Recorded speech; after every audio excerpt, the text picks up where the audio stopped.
जय माता की सखियों। जय माता दी तो ठीक है, लेकिन आज इतनी देर में क्यों आई हो? मैया जी का सामान लेने गए थे, सारे श्रृंगार का। कहाँ कहाँ गई थी, क्या क्या लाई हो? तो इस गाने में बताते हैं आपको। तो चलो बताओ, फिर हमारी सखियां भी सुन लेंगी, है ना।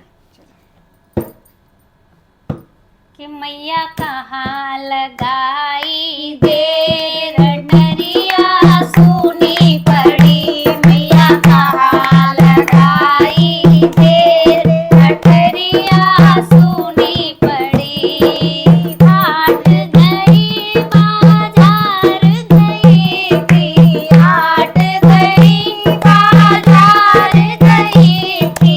बज जाके दुकान गई थी, बज जाके दुकान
आप जब तक नहीं आते हैं, लाइक कमेंट नहीं करते हैं, तब तक हमारा चैनल भी सूना पड़ रहता है। इसलिए आपको क्या करना है, आपको पता है ना। अब मेरा सहयोग बनाए रखिए और कमेंट करते रहिए और लाइक भी करना।